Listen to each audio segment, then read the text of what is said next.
Hello दोस्तों, आज हम बात करेंगे दर्पण के बारे में। दर्पण को हम लोग इंग्लिश में मिरर भी बोलते हैं। वैसे दर्पणों का उपयोग हम लोग अपने निजी जीवन में भी करते हैं, लेकिन आप लोगों को पता नहीं होगा।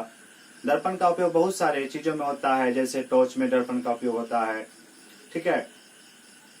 मोटर बाइक के हेडलाइट में दर्पण का उपयोग होता है। बहुत सारी चीजों में दर्पण का, जैसे डॉक्टर आंख, नाक, कान इत्यादि को जांच करने में दर्पण का उपयोग करते हैं। तो हम लोग पढ़ेंगे आज दर्पण के बारे में।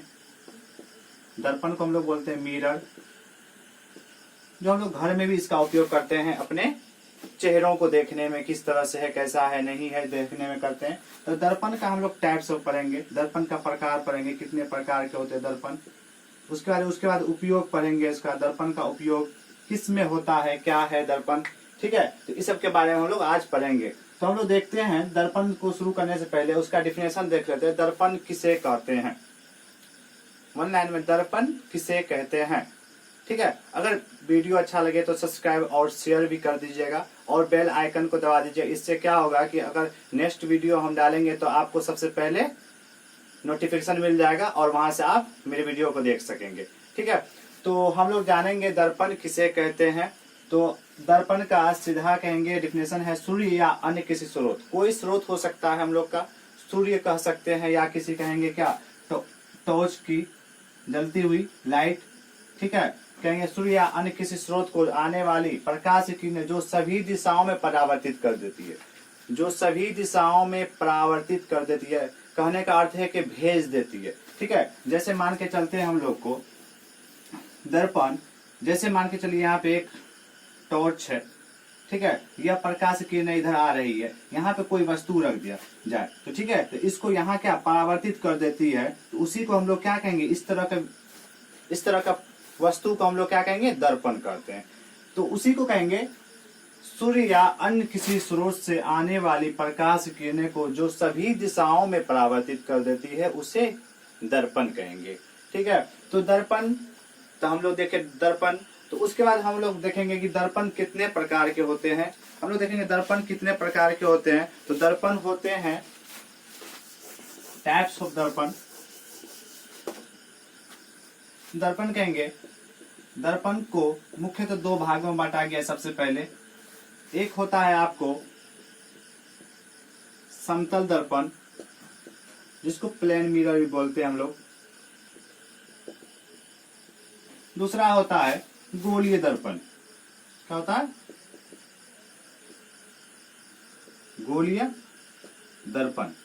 दर्पण को दो भागों में बांटा गया। एक होता है समतल दर्पण, जिसका उपयोग हम लोग अपने घरों में करते हैं, ठीक है, अपने फेस को देखने में करते हैं।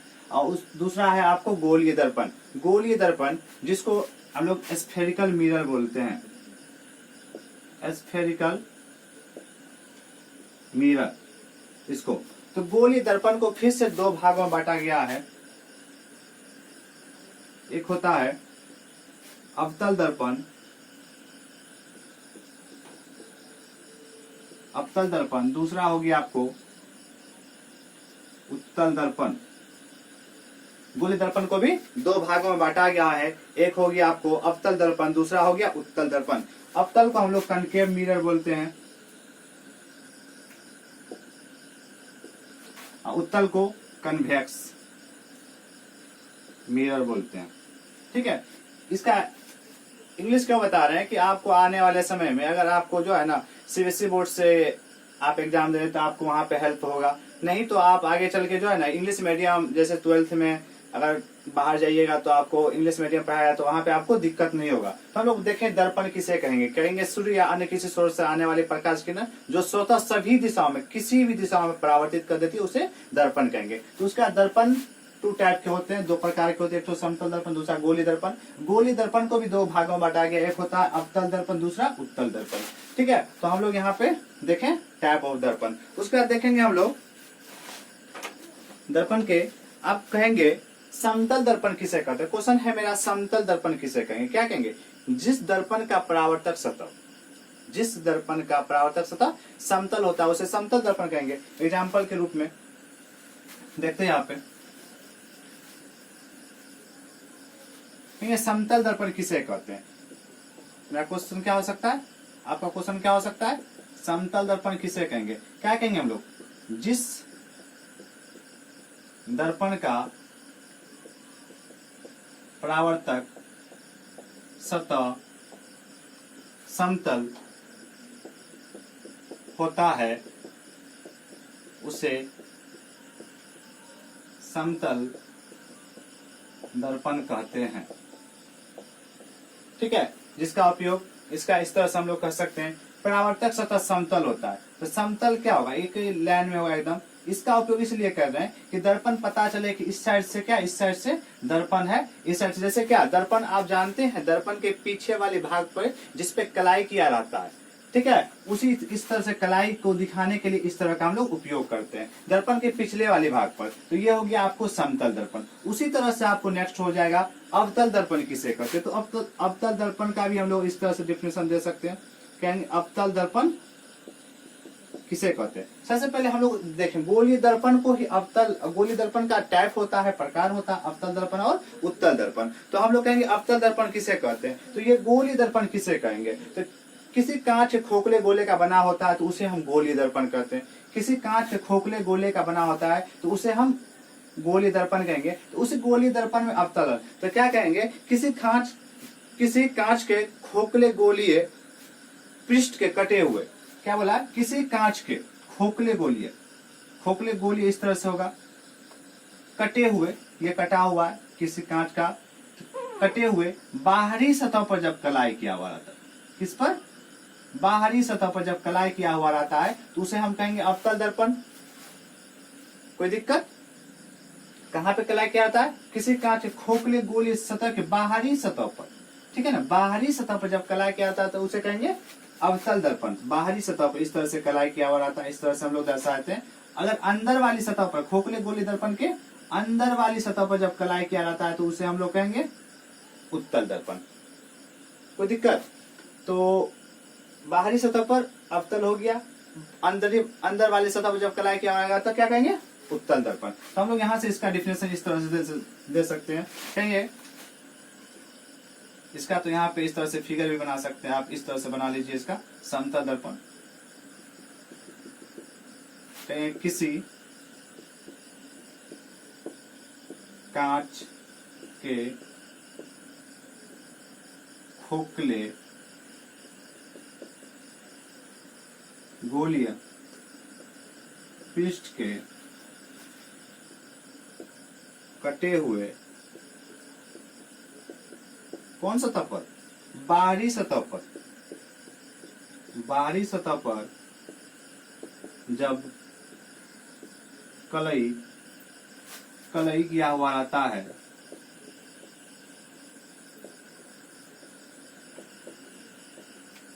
तो क्या कहते हैं, उसे हम लोग अवतल दर्पण कहते हैं।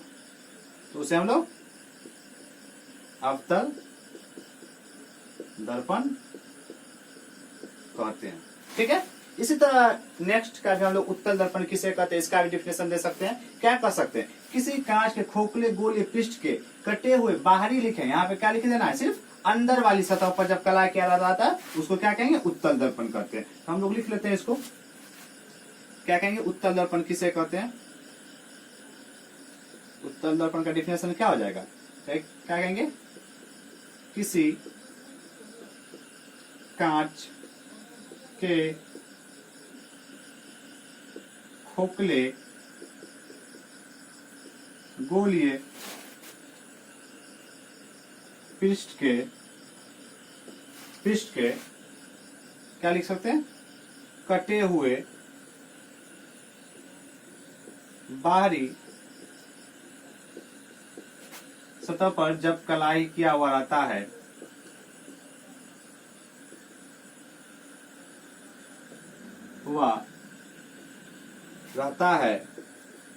तो क्या कहेंगे, तो उससे क्या कहेंगे, उत्तल दर्पण कहते हैं।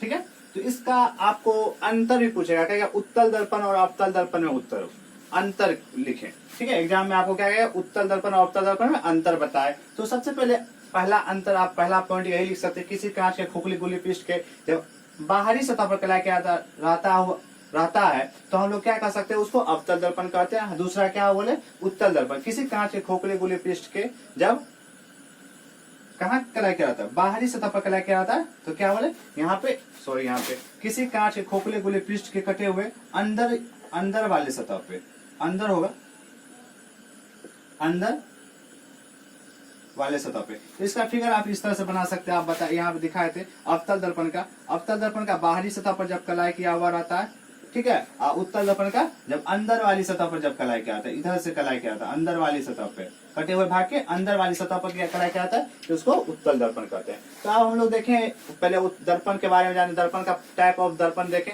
उसका यूज देखते हैं, उसका उपयोग देखते हैं, उसका उपयोग कहाँ कहाँ हो सकता है। गोली दर्पण का खास करके उपयोग कहाँ होता है। गोली दर्पण में अलग अलग है, दोनों दर्पण है, एक अवतल दर्पण, उसका भी उपयोग देखेंगे हम लोग, उत्तल दर्पण है, उसका भी उपयोग हम लोग देखेंगे। सबसे पहले हम लोग अवतल दर्पण का उपयोग देखते हैं। तो अवतल दर्पण का उपयोग कहाँ कहाँ होता है, तो अवतल दर्पण आप सोचिए थोड़ा सा, कहाँ कहाँ इसका अवतल दर्पण का उपयोग हो सकता है।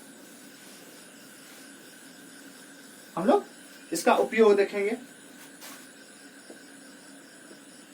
उपयोग, यूज, कहाँ कहाँ इसका यूज होता है, किसका, अवतल दर्पण का। पहले अवतल देख लेते हैं, उसके उत्तल देखेंगे। सबसे पहले अवतल दर्पण का देखेंगे, तो इसका उपयोग जो होता है हजामती दर्पण में भी होता है। हजाम जो दाढ़ी या बाल बनाता है, आप देखे होंगे, आप खुद भी बनाए होंगे, तो वहां पे हजामती दर्पण में अवतल दर्पण का उपयोग होता है। क्यों होता है, क्योंकि अवतल दर्पण का दृष्टि क्षेत्र बड़ा होता है, जिससे हजाम को यानी नाई को बाल और दाढ़ी क्या स्पष्ट और बड़े बड़े दिखाई पड़ता है, इसलिए अवतल दर्पण का उपयोग क्या होता है, कहेंगे क्या, पहला लिखेंगे, कहेंगे हजामती दर्पण में होता है। किस दर्पण में, हजामती दर्पण में अवतल दर्पण का उपयोग होता है। इस तरह से पूरा भी लिख सकते हैं। हजामती दर्पण में अवतल दर्पण का उपयोग होता है। आप कभी डॉक्टर के पास गए होंगे, तो डॉक्टर के पास देखते होंगे इस तरह से आपको देखते हुए एक मिरर टैप में, वो भी अवतल दर्पण ही होता है। तो अवतल दर्पण का उपयोग कर सकते हैं नाक, कान, गले इत्यादि को जांच करने में होता है। दूसरा हम लोग पॉइंट क्या लिख सकते हैं, इसका आंख, कान, नाक, गले, सॉरी आंख होगा, आंख, कान, नाक, गले इत्यादि को जांच करने में होता है, इसका अवतल दर्पण का उपयोग। ठीक है। तीसरा उसी तरह कहेंगे, किसी की ऊंचाई निकालने में भी अवतल दर्पण का उपयोग होता है। जैसे कि कहीं पे एक दूर पेड़ खड़ी हुई है, एक बिल्डिंग खड़ी हुई है, ठीक है, तो वहां से अगर प्रकाश किरण आ रहे हैं तो वहां पे उसकी ऊंचाई ज्ञात करने में भी होता है। तो कहेंगे क्या, ऊंचाई ज्ञात करने में, किसी का भी ऊंचाई हो सकता है, यहाँ पे पेड़ का ऊंचाई, बिल्डिंग की ऊंचाई ज्ञात करने में होता है। ये हम लोग अवतल दर्पण का। उसी तरह से नेक्स्ट पॉइंट देख सकते हैं हम लोग, नेक्स्ट देख सकते हैं क्या, परावर्तक दूरबीन में होता है। आप दूरबीन देखते होंगे, दूर वाले बिंदु को स्पष्ट देखते हैं, तो परावर्तक दूरबीन में भी अवतल दर्पण का उपयोग होता है। क्या कह सकते हैं, परावर्तक दूरबीन में इसका उपयोग होता है। उसी तरह अब उत्तल दर्पण का उपयोग देखेंगे। ठीक है, आपको अगर एग्जाम में आए तो कहेगा अवतल दर्पण का 2 उपयोग लिखे या 3 उपयोग लिखे, उससे ज्यादा आपको बोलेगा नहीं। लेकिन क्या क्या कहेंगे, हजामती दर्पण में सबसे आसान क्या, हजामती दर्पण में इसका उपयोग होता है आंख, कान, नाक, गले इत्यादि को जांच करने में होता है। दूसरा, तीसरा, ऊंचाई ज्ञात करने में, किसी चीज का ऊंचाई ज्ञात करने में अवतल दर्पण का उपयोग होता है। उसके बाद परावर्तक दूरबीन में भी अवतल दर्पण का ही उपयोग होता है। उसके बाद आपको बहुत सारे जगहों पे भी इसका उपयोग होता है। आप देखते होंगे सर्च लाइट मोटर कार, जिससे फोक्स बहुत ज्यादा दूर तक जाती है, तो वहां पे भी अवतल दर्पण का उपयोग होता है। क्योंकि जब यहाँ पे जलाते हैं इसको, तो ये क्या होता है, प्रधान अक्ष, इसको प्रधान अक्ष, इस प्रधान अक्ष से समांतर चलती है, जिसके कारण क्या, ये सब की लाइट का बहुत दूर तक जाती है, जिसका उपयोग इसका आसानी से हो जाता है, सावधानी पूर्वक हम आगे की वस्तुओं को देख पाते हैं। इसलिए अवतल दर्पण का उपयोग सर्च लाइट के में भी होता है और मोटर कार के हेडलाइट में भी होता है, टॉर्च में भी होता है। टॉर्च जो जलाते हैं हम लोग रातों में अंधेरों में, इसलिए उसमें भी होता है। तो हम लोग देखेंगे उत्तल दर्पण का उपयोग कहाँ कहाँ होता है। तो उत्तल दर्पण का उपयोग हम लोग कह सकते हैं मोटर वाहनों के साइड मिरर के रूप में होता है। साइड मिरर के रूप में कहने का अर्थ है कि जब हम बाइक चलाते हैं या कार चलाते हैं तो पीछे से आ रही वस्तुओं को हम किस तरह से देख पाए, तो उसके बगल में एक आईना लगा होता है जिसे हम मिरर कहते हैं, वो उत्तल दर्पण होता है। वो उत्तल आपको पता नहीं चलेगा, लेकिन आपको वो क्या उत्तल दर्पण होता है। तो क्या कर सकते हैं, मोटर वाहनों के साइड मिरर के रूप में होता है। मोटर वाहनों के साइड मिरर के रूप में होता है। दूसरा इसी तरह कह सकते हैं हम लोग उत्तल दर्पण मोटर वाहनों साइड मिरर के सड़कों पर लगे लैंपों के प्रकाश को बड़े क्षेत्र में फैलाने के लिए भी इसका उपयोग होता है। सड़क के साइड में जो बड़ा बड़ा लैंप लगा होता है, ठीक है, तो उसको फैलाने के लिए, बड़ी क्षेत्र में फैलाने के लिए किसका उपयोग होता है, तो अब उत्तल दर्पण का उपयोग होता है। तो क्या कर सकते हैं, प्रकाश को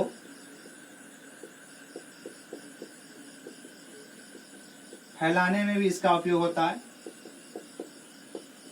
अब प्रकाश कहाँ सड़क पे फैलाना है या और कहीं फैलाना है, खास करके ये रोड के साइड में होता है। सड़कों पे इसका फैलाने के लिए भी यहाँ पे प्रकाश को फैलाने के लिए किसका उपयोग होता है, उत्तल दर्पण का उपयोग होता है। ठीक है, तो हम लोग यहाँ पे देखें क्या दर्पण के प्रकार देखें। सबसे पहले दर्पण को अलग भागों में बांटा गया है, तो वहां से अब देखें दर्पण को दो भागों में, खास कर एक समतल दर्पण था, दूसरा गोलीय दर्पण। समतल दर्पण नहीं बताएं किसे कहते हैं। समतल दर्पण जिस दर्पण का परावर्तक सतह क्या होता है, समतल होता है, उसे समतल दर्पण कहते हैं। उसका देखें गोलीय दर्पण, जिस दर्पण का परावर्तक सतह क्या होता है, गोलीय होता है, उसे गोलीय दर्पण कहेंगे। फिर गोलीय दर्पण का टू टाइप देखें, एक उत्तल दर्पण, दूसरा अवतल दर्पण। तो अब हमको कहेगा, अगर क्वेश्चन आ जाए कि उत्तल दर्पण और अवतल दर्पण में अंतर लिखे, उत्तल दर्पण और अवतल दर्पण में अंतर लिखें, तो हम क्या कहेंगे, सबसे पहले वो डिफिनेशन जो दिए थे वो पहला अंतर हो गया। उसका दो ठो उसका उपयोग लिख सकते हैं, क्या कहेंगे, हजामती दर्पण में इसका उपयोग होता है, दूसरा इसका मोटर वाहनों के साइड मिरर के रूप में होता है। तीसरा पॉइंट उसमें दे देंगे अवतल दर्पण में कहेंगे आंख कान नाक इत्यादि की जांच करने में, इसमें दे देंगे प्रकाश को फैलाने में इसका उपयोग होता है।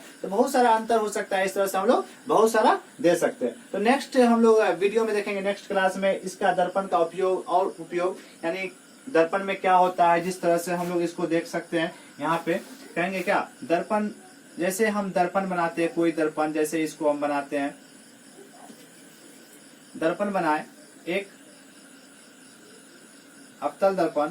तो अवतल दर्पण में हम जब जब प्रकाश आती है कोई, ठीक है, इसके समांतर जब कोई प्रकाश आती है, जो क्या होता है, जो कुछ इस तरह से मुड़ जाती है और कुछ अपने मार्ग में लौट जाती है। ठीक है, तो जो अपने मार्ग में लौट जाती है, अपने खुद जिस तरह से ये प्रकाश आई, ये इस तरह से इधर मुड़ गई, लेकिन ये क्या है, इधर से प्रकाश आई, ठीक है, ये क्या हो गया, इधर से प्रकाश ये मुड़ गई, लेकिन ये इसमें क्या हुआ कि प्रकाश इधर से आई और इसी पे लौट गई। तो उसको हम लोग उस प्रकाश किरण को कहते हैं हम लोग प्रधान अक्ष कहते हैं। ठीक है, जिसे मुख्य अक्ष भी कहा जाता है। तो उसके बाद जहां से ये लौटती है उसे हम ध्रुव कहते हैं, उसे पोल कहते हैं। ठीक है, तो इस सब के बारे में हम लोग जानकारी लेंगे नेक्स्ट वीडियो में। तो अभी के लिए इतना ही, थैंक यू। अगर वीडियो अच्छा लगे तो सब्सक्राइब कर दे और शेयर भी कर दे।